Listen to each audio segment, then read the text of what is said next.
Okay, everyone. Good evening. It's so good to be here.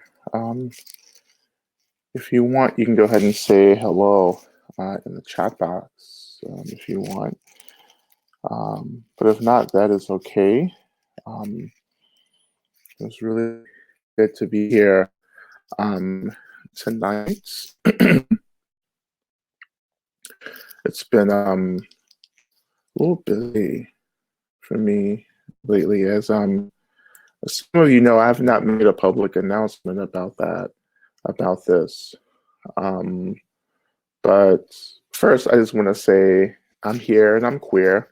So I know that's like not a huge surprise for anyone. But, being queer takes a lot of time and energy these days. Particularly if you want to be queer and both fabulous at the same time, then you better get your rest, and make sure you're getting all your meals because you're going to need all your energy sashaying up and down these streets plagued by systematic power abuse and homophobia and all of that. Anyhow, as I was saying, um, I've been busy doing that and also been busy um, actually moving. I'm in the process of moving back to Atlanta, um, which I am really excited about. I'm very surprised about that, about this move. Um, it doesn't really have anything to do with pandemic and everything that's happening right now, but um, I'm more surprised um, that I'm actually doing it. Actually going back to in many cases my homeland, to the land that I was born on, to the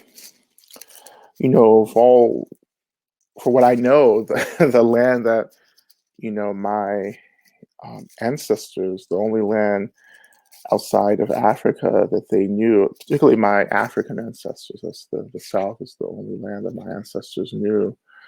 Um, and in terms of my indigenous ancestry, it was their land. Um, and you get to this point, I think, sometimes where the land calls you back, but it's not just the land; it's the ancestors. Like you begin to be called back home because um, the work has to continue on the land. And I grew up on Cherokee land. Actually, I grew up in one of the um, kind of the centers of Cherokee culture, um, particularly right before the Trail of Tears. Um, and for those of you I know who are in other countries and so forth, um, the Trail of Tears was after colonization, particularly in the South, Southeast. They have in other parts of the country, but in the South, Southeast, the um, settlers, colonists um, took control of all of the land, particularly Cherokee and Creek as well, and that those lands were ceded over, signed over to the government, and the the people were forced to walk to reservations to the northwest, to reservations on the other part of the country. That walking was called the Trail of Tears. Um, and one of the only ways back then that Native Americans could stay in near or close to the land that they grew up on was to marry into Black families, Black populations. And so if you're familiar with like Southern Black culture, we always had this joke that, we always say we have Cherokee in us. Like when we talk about the culture around hair for us, if you have good hair, and good hair means that like, your hair wasn't kinky, that it was, it wasn't hard to brush or comb, and you didn't have to like spend a lot of time with it. And if you had good hair, right, then the joke was, well, because I have Cherokee in my family as well, I have good hair. But that was a joke, but it's also actually based in historical fact, because a lot of Cherokee indigenous folks married into Black communities back then in the South. So a lot of us do have that kind of mixed ancestry because of that. But anyhow, I say all of that to say that, part of this is that, I'm returning back home to explore more of my indigenous ancestry as well. So I'm excited about that as well. And I'm not really upset. I'm not sad. I'm not anything like that. I'm ready to leave. I'm ready to go back. There's a Dharma of homecoming that I've been working on.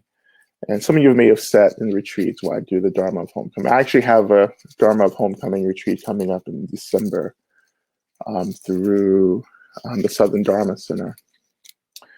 And that's, the Dharma of homecoming. It's just a set of teachings where I really focus on what it means to be home, what it means to come home, what it means to cultivate a feeling of home in our minds, in our bodies, in our physical environments, right? And that's something that I'm longing for, is to return back to a deeper sense of home. I feel at home in my mind, I feel at home in my body, but now I need to feel at home in my physical surroundings, right?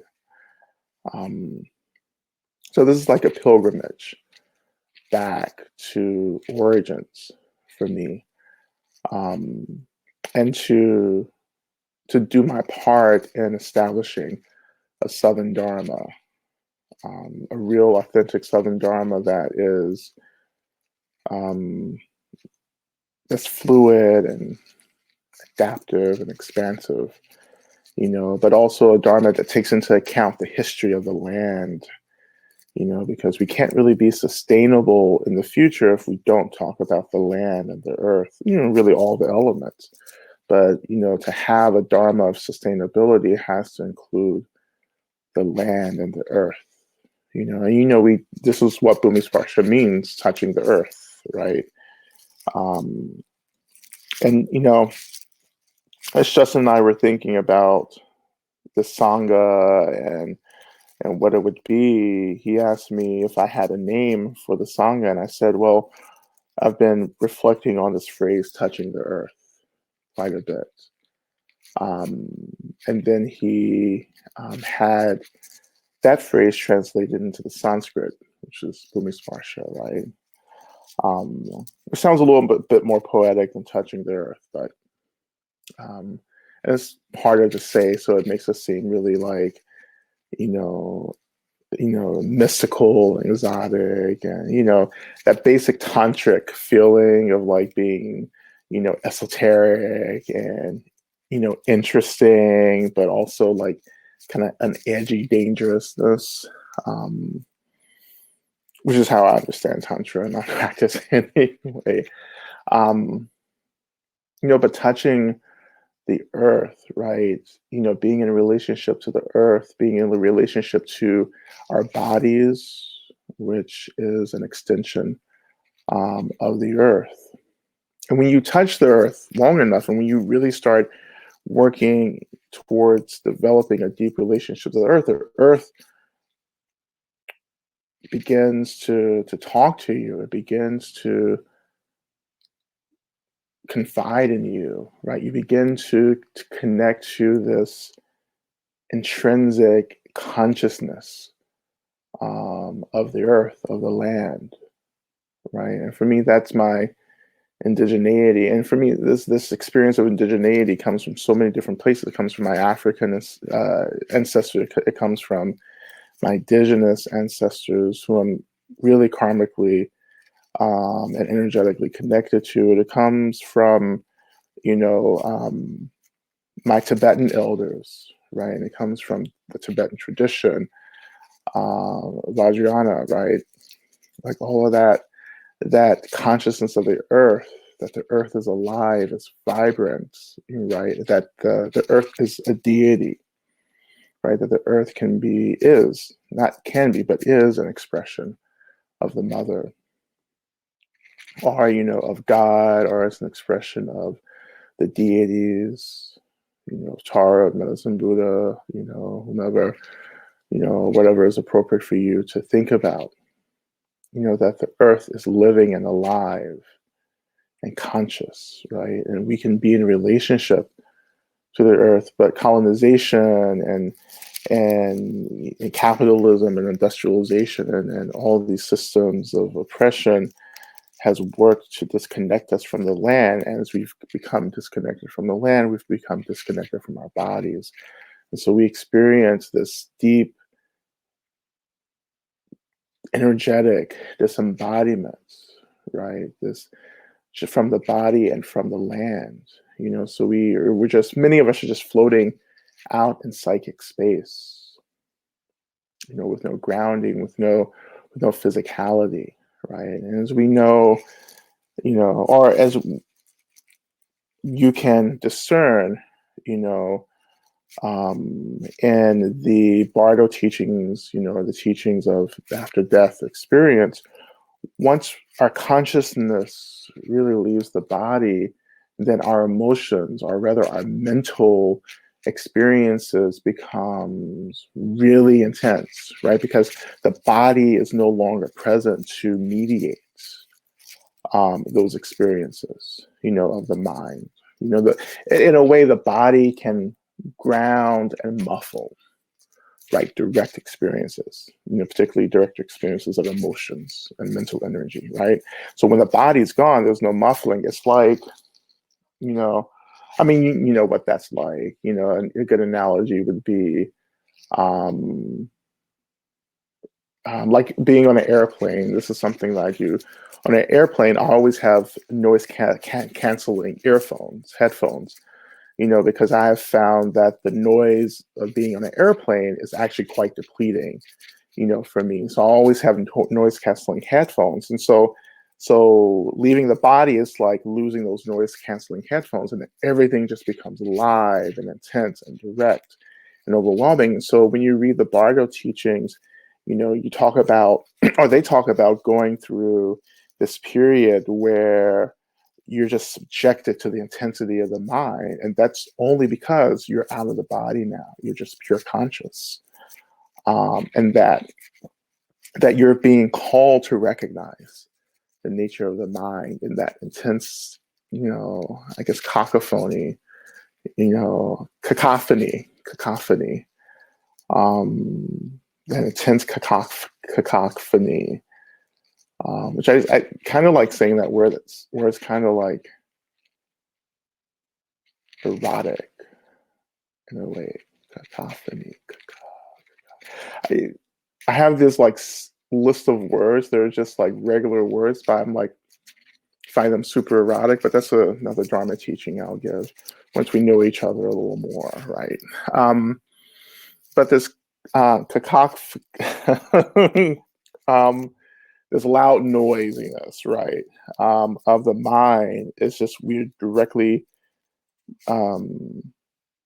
introduced to it. And so if you've not practiced to hold that experience, then yeah, it begins to be an experience of fear, terror, overwhelm, right? This is why the work of achieving enlightenment at the moment of death is really quite subtle, quite hard, because you're practicing on a skill that maybe we haven't really attained in this life, right? But nevertheless, we continue going, because some practice is better than no practice. And so I bring that up because I see the same thing happening to us, right? When we're disembodied, we're losing connection to the earth, we're losing connection to the body, and we're losing a potential potential sources of refuge that can help to ground and to muffle the intensity of emotions, right? And the intensity of the mental energy, right? And of course, we bring into the picture trauma, and trauma is, yes, this energy that's stored in the body that's really actually trapped, in the body. And if we're disconnected from the body, right, it's hard for us to process, to metabolize that. But for many of us, we're disconnected from the body because of the trauma. The trauma has pushed us out, of the body. So not only is everything really intense because we're occupying the psychic space away, we can't go back home to the body because of the trauma. And it makes it harder to touch into the earth, but as many of you know, that like I try to go through the earth to come back into the body. And for me, that feels like an experiment. Cacophony. That's not how you spell it anyway, Pain. But good try. Cacophony. See, now I can't even pronounce it anymore. I've gotten so bothered. So you go through the earth to get back into the body, which for me, I think has been an avenue of practice that's been really important for me.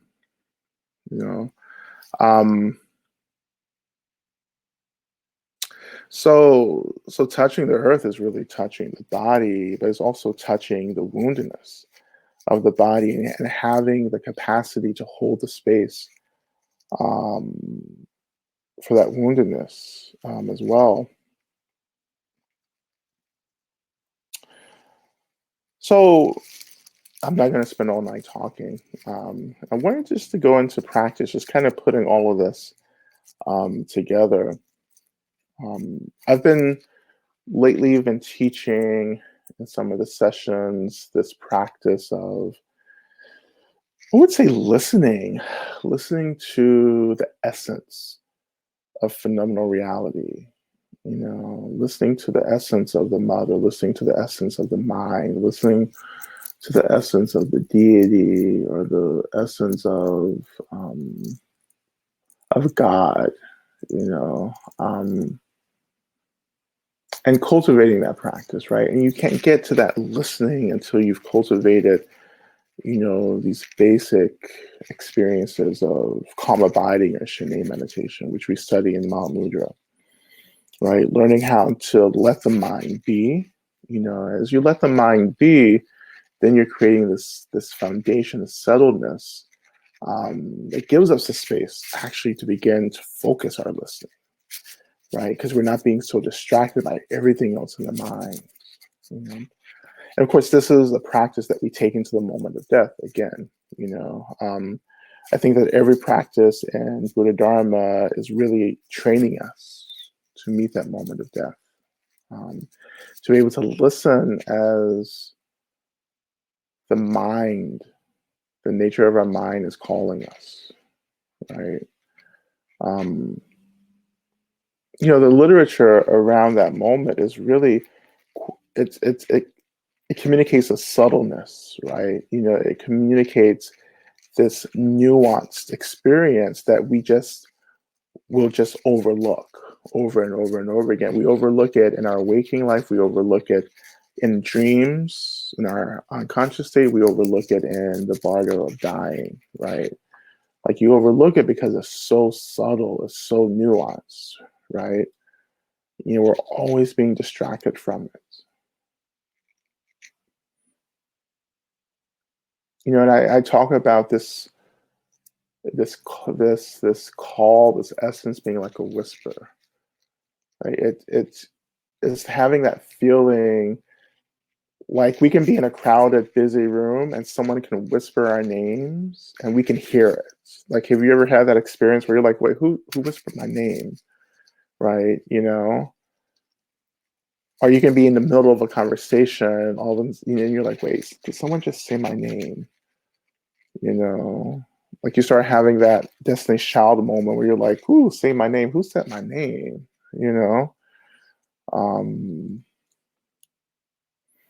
I think it's always wonderful when I can incorporate Destiny's Child into a Dharma talk. You know, the Dharma of Destiny's Child, or as we used to call them back. You know, when I was a younger person, we used to call them Destiny's Children's. Destiny's Children's. But the way that you can hear your name being whispered, even within noise, that's what the experience of the essence of phenomenal reality. Reality calling you. It's like, it sounds familiar. It sounds direct. It sounds like it's directed towards you, but sometimes you just can't articulate it and you can't pinpoint it. But it's calling you. You know, again, in waking, in dreams, and dying, it's the same essence calling for you, whispering to you. And again, I can call this essence many different things, right? I can call it God, I can call it the mother, I can call it my Buddha nature, my wisdom mind, the essence, the ultimate, right? But it's really the same. It's the same thing. In my practice, it's the same thing, you know, and it's calling this essence. It's calling us into this deeper, stiller, more settled experience of ourselves, right? It calls us through the chaos, the cacophony, cacophony, cacophony. Now I can't even pronounce it anymore. Right. So through all the chaos, the noise, it's calling us. And it's so very subtle. You know, it's also an image that I have. It's like the Magic Eye books.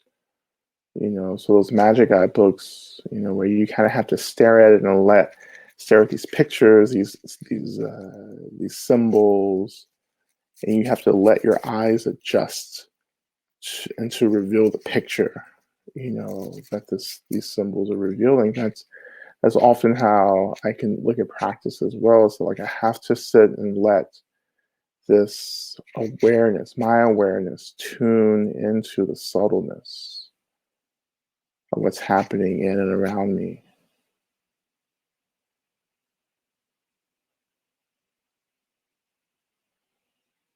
For me, there's a dropping away of everything, and that voice just reveals itself, that whisper, and it pulls me deeper and deeper into this experience of stillness, of silence. And that's where we meet the mother, right? That's where the mother is, that's where God is, and so forth. It's where everything is being held and tended to.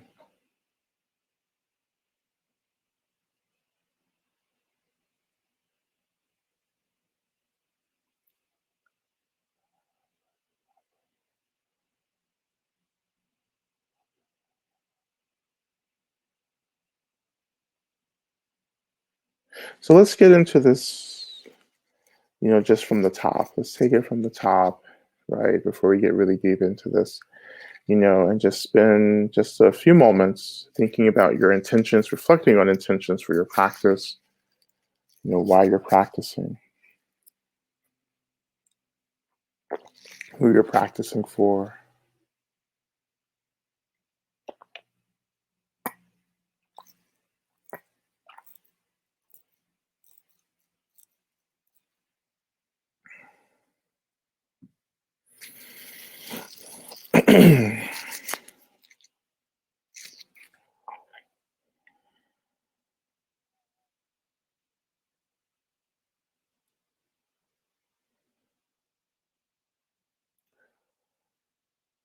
You know, when you're ready, beginning by turning your attention to the breath, just noticing the in-breath and the out-breath, allowing the breath to slow down, to elongate.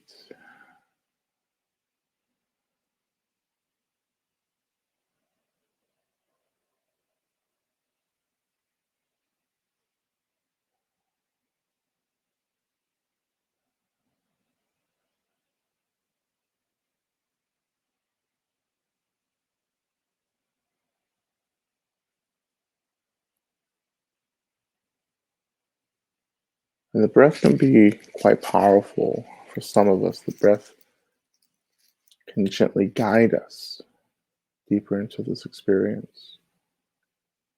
There are other ways to get into it as well. But the breath can connect us to this calling, this whisper, this essence.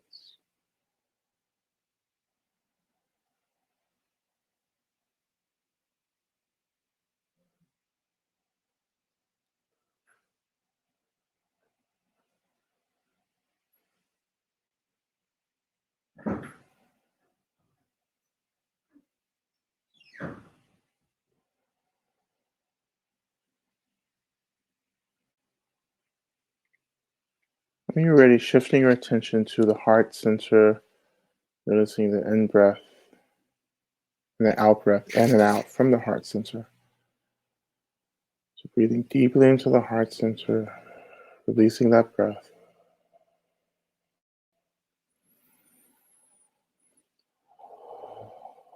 You can begin to reflect on gratitude, what we're grateful for.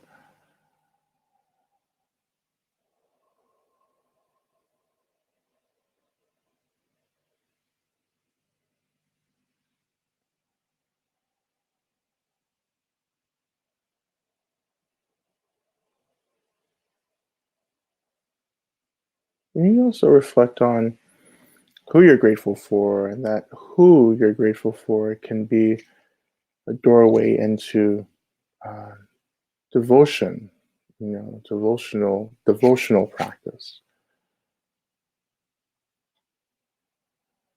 And it's also a doorway into bhakti, which is this love expression, the yoga of love.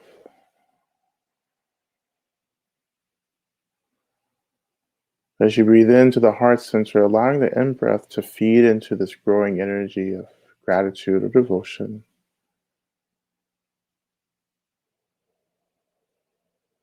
allowing it to awaken, to strengthen, and to begin to circulate as much as you can allow it throughout your whole experience.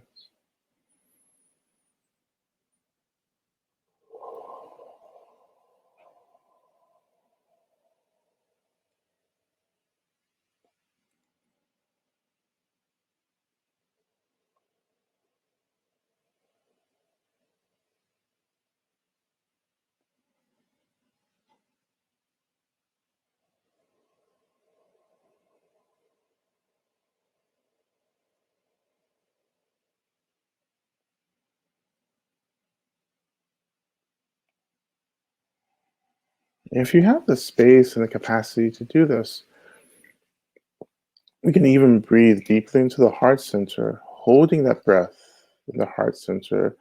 We also hold the Shakti right in the heart center as well. And as you hold the breath in the heart center, dropping your awareness down into the heart center, noticing the growing intensity of that energy, and that holding the breath, allowing the energy to build there begins to awaken the heart center, begins to chip away at the crustiness around the heart center. Right? And when you've held it for as long as is appropriate for you, then you release that breath. But taking your time and allowing that shift in energy to incorporate slowly into your practice. Okay, so again, breathing deeply into the heart center if you can, holding that breath for however long is appropriate, and then releasing that breath, allowing that energy, the Shakti or the prana, to circulate into your practice, into your experience. But taking your time to do that. Again, this is a really intense workout of the heart chakra.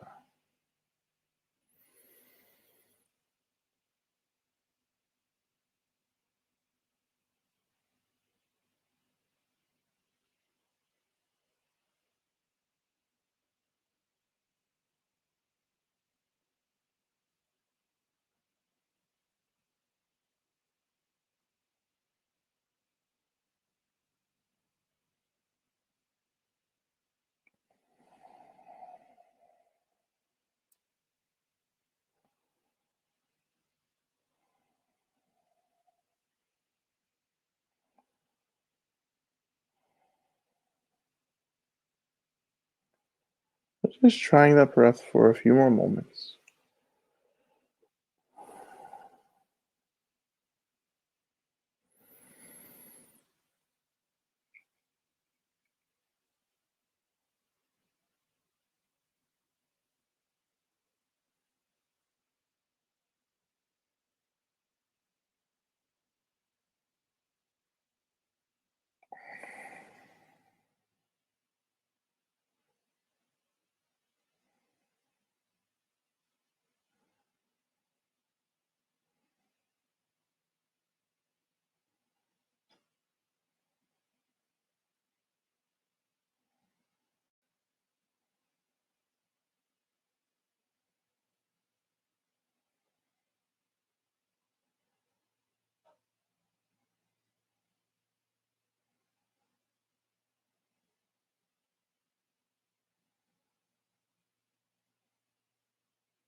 When you're ready, shifting your attention down to the seat, noticing the weight of the body making contact with the seat.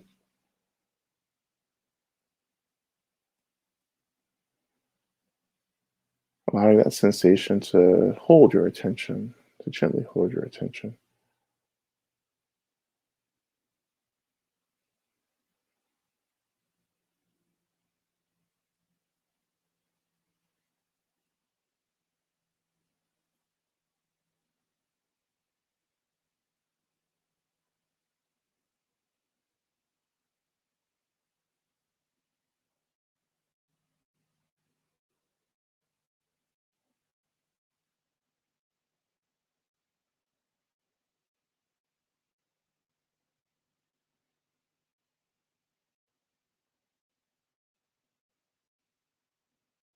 Shifting our attention even deeper, touching into the earth through our attention. As we touch the earth begins to touch us back, it begins to hold us.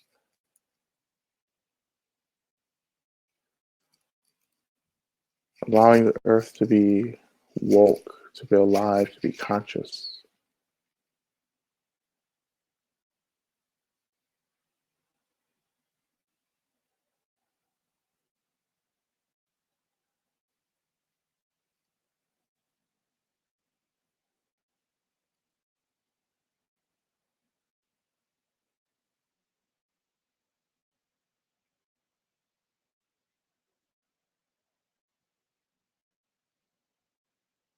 Can you really situate your attention deep within the heart of this awakened, conscious expression of the earth, the sacred land?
In what ways do you hear the sacred land calling you, whispering to you?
if you have the capacity for this, I invite you to just turn your attention back to the breath.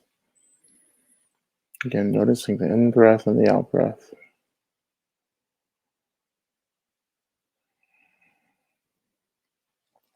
And imagining that the in-breath is actually guiding you deeper and deeper into this experience of stillness or settledness or silence.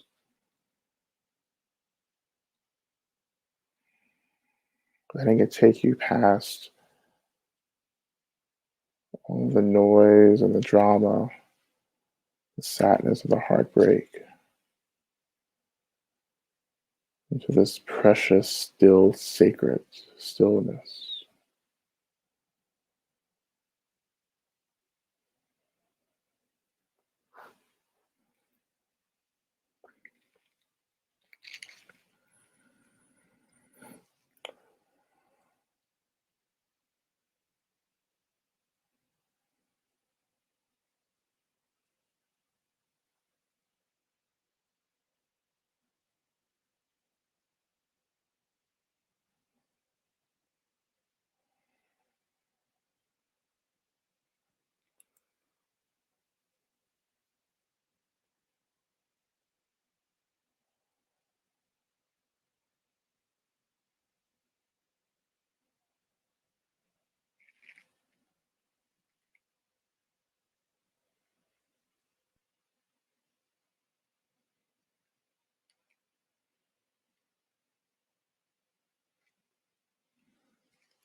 And so we're going to slowly start coming out of the practice. Start by bringing our attention back to the seat, noticing the weight of the body, making contact with the seat.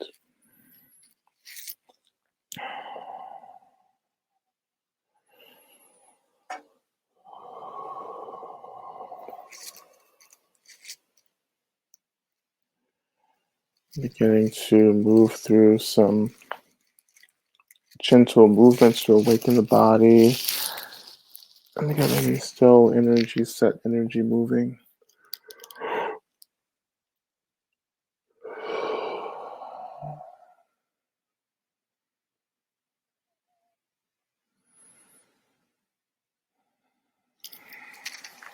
Shaking it off. And doing a few cleansing breaths as well. Breathing deeply into the nose and out of the mouth. And as we release out of the mouth, imagine releasing any tension, tightness, heaviness, and still energy.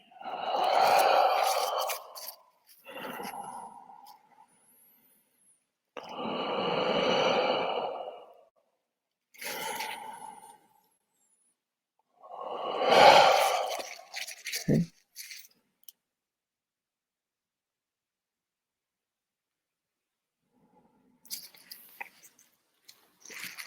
And this is a practice I really encourage you to just really focus on, like, all the time. And you don't have to use the earth, but you can use the wind. We call it listening to the wind. The phenomenal reality is trying to communicate with us. It's constantly trying to communicate with us. But we don't have the capacity to listen. That communication is really Dharma. It's wisdom that they're communicating. It's clarity. In the Guru Yoga teachings, we learn that the Guru is always trying to communicate with us. So not just the physical personage of the Guru, but the wisdom, our wisdom mind. The true Guru is our wisdom mind. The true Guru is the expression of our own nature. That's the Guru. And how that nature is always trying to express itself to us, to this conscious mind of ours.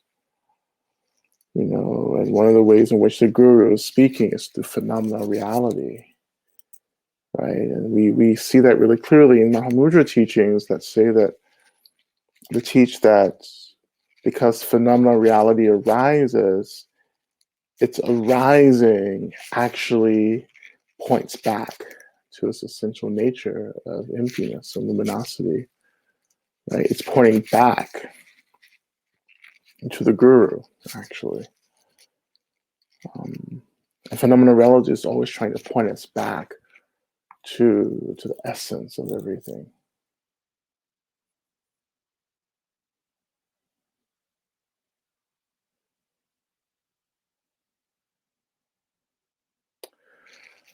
I can, if you have any questions, I can take those. We don't have to spend the next 30 minutes together, but if there are any pertinent questions, I'd love to answer those. But if not,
okay.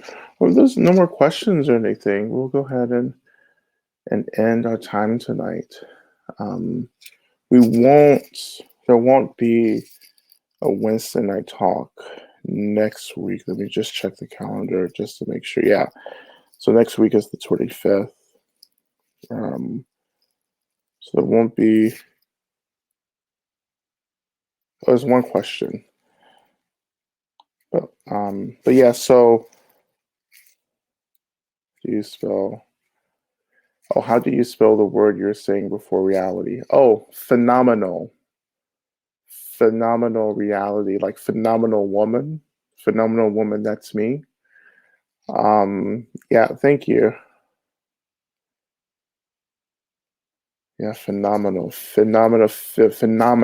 Like, so phenomenal reality, meaning that it's just everything that we can see, hear, taste, touch, experience, relate to, interact with, that's the phenomena, right? And all of that phenomena is an expression of our minds.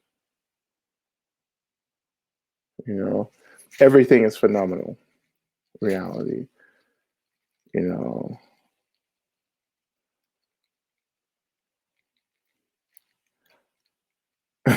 Yeah, so again, so everything, another, you know, everything that we're seeing, touching, hearing, tasting, relating to, thinking about, um, interacting with, being in a relationship with, is all phenomenon. All that phenomenon arises out of the essential nature of our minds. So the nature of our minds and the nature of phenomenal reality are the same thing. So, which is to say that everything is just our minds, right? That we're functioning within each other's minds, as well. You know, so nirvana, so we can attain enlightenment. Enlightenment is the realization of all of this. Like, when you obtain enlightenment, you see everything clearly and say, oh, this is it. This is ego, this is phenomenal reality. There's no confusion anymore. I see everything really clearly. Nirvana is the intentionality of returning back to into that primordial phenomenal. Well, I'm not, forget I said any of that. Forget I said those words. So nirvana is, um, this resting, returning back to the essence of everything. So we're returning back. So we're not perpetuating this experience of separateness, but we're returning back to the oneness. And that's nirvana, right? You know, um,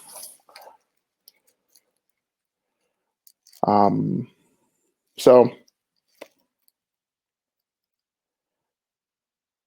but that's like the theory of big mind, right? Of oneness, of one taste, of no separation, right? We're all just like already one. We're already unified, I guess.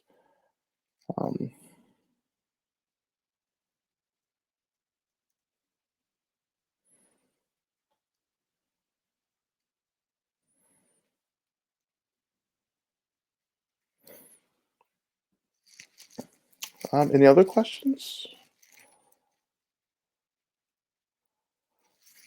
And what we're trying to examine in our meditation through awareness is we're just trying to become aware of all phenomenal reality.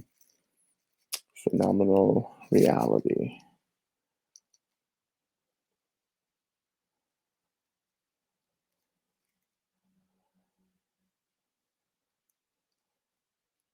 That awareness helps us enter into the experience of one taste, where everything that we begin to understand and experience, and have the experience, that everything is essentially an expression of the same essential nature of luminosity and emptiness.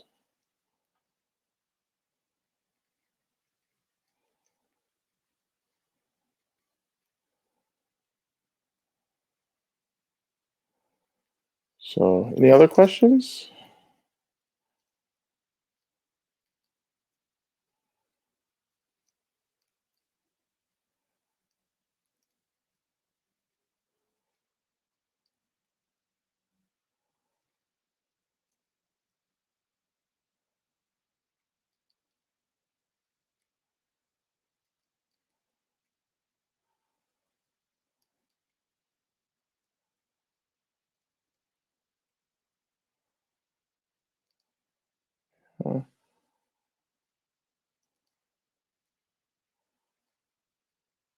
Yeah, the awareness, this wakefulness.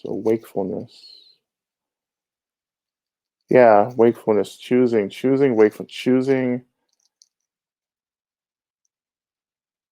choosing to really show up to the vibrancy, to the dynamic nature of all phenomena reality, to the inner.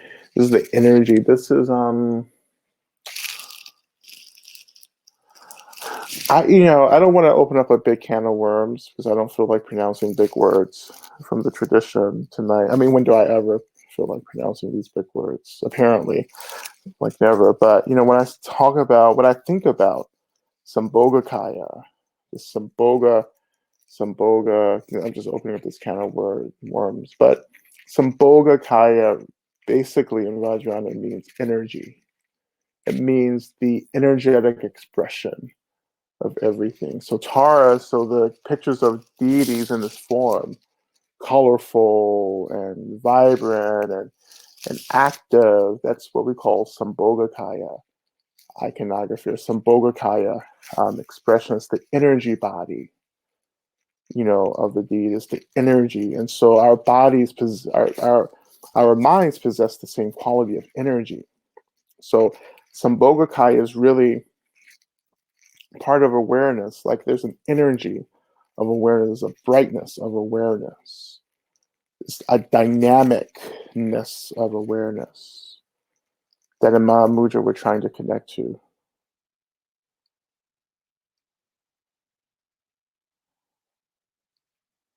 Sambhogakaya. There's the Dharmakaya. There's the Manakaya.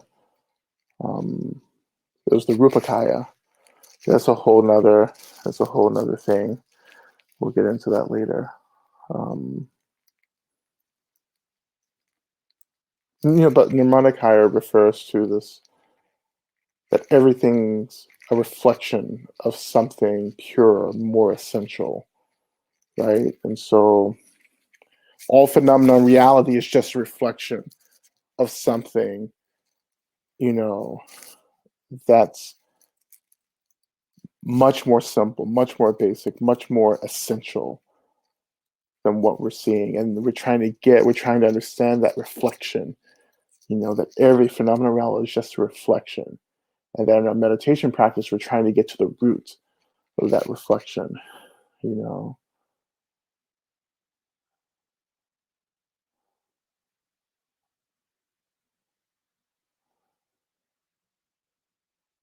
the Dharmakaya is really like the emptiness. It's the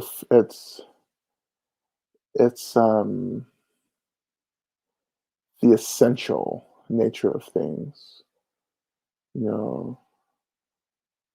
Sometimes I think about it in the Holy Trinity.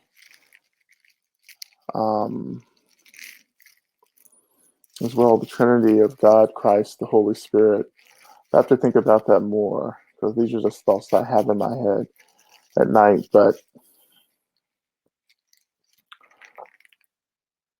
that this Holy Spirit is like the Sambhogakaya,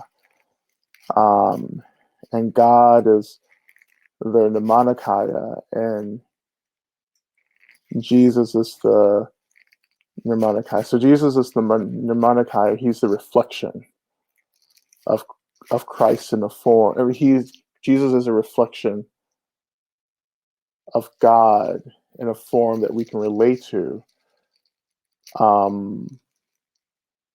The Holy Ghost is like Sambhogakaya, so it's the energy that drives everything, and Dharmakaya is God, the essence of everything.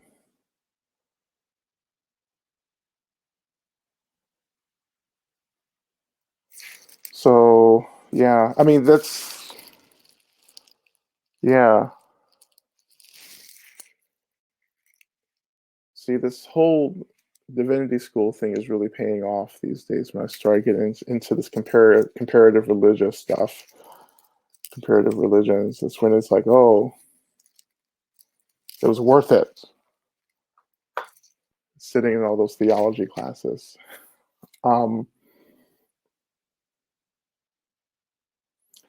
So let me see. Yeah. So that's it. So back to the schedule, I think. Yeah. So next week we're off. We'll start again next month with guest teachers. We have some new guest teachers coming on from the Sangha. And let's see. Again, check the schedule for Bhumisparsha. Check my schedule, lamarod.com. This week, so I'll just let you know that on the Sunday service will be a recording. I'm actually having to take some time this weekend. So it's going to be a recording, but we should be back on for Monday night for Medicine Buddha, just to let you know. So that should be live again.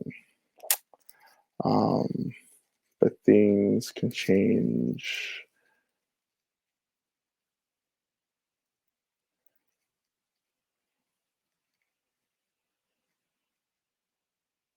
Yeah, there's so much synergy.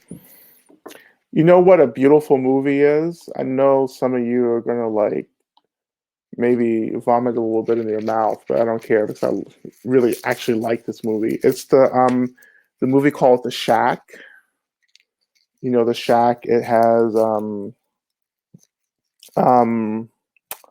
what's her name? Um, from The Help. Oh my God! What? Octavia, not Octavia. From she won the Academy Award for The Help. I just saw a movie with her the other day, 2017. It's from it's recent. Yeah, it's recent. So The Shack. So she plays. I don't want to like give away. Yeah, Octavia Spencer. Sorry, Octavia Spencer plays God. It's like a Christian, evangelical kind of Christian novel that was made into a movie. But basically, this guy goes to the shack, and in the shack is Octavia Spencer, who's God, and then of course her son, who's Jesus, and then the Holy Spirit is another woman, and it's just this guy is in the shack and they're just like ministering to him. They're like just taking care of him and talking about these really intense theological questions. As well, I just thought it was just a really like beautiful, interesting movie that didn't feel heavy. It didn't feel judgmental. This is the great part too. So Octavia Spencer, like she changes form. And at one point, she becomes this middle-aged man. And this guy who's in the shack, he's like, "Why are you changing form? Why are why are you the father now?" And she was like, "Well, this is the energy that you need. You need the energy of the father right now." And they were going to do something, right? And she was like, "You need the father. You need God the Father, But when you came to me, you needed the God the Mother." Yeah. I thought it was very progressive for what it was coming out of. So anyhow, that's a little bit of spiritual theology stuff. But it was really sweet. Whenever God is portrayed as a Black woman, I'm all for that. Black women were all kinds of deities when I was growing up. My mother she played the role of a wrathful deity, but nonetheless, she was a deity.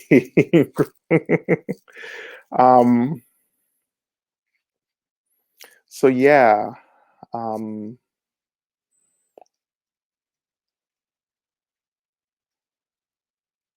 think that's it. So yeah, so thank you everyone for coming out tonight. Again, we're going to take next Wednesday off. We'll be back September in December, and I hope everyone's well. We have Mahamudra coming up on Friday, and practice groups and so forth, and everything else, yoga on Saturday. So you all check the schedule get a sense of this. Okay, everyone, thank you, and please be well, and I'll see you all again in another program.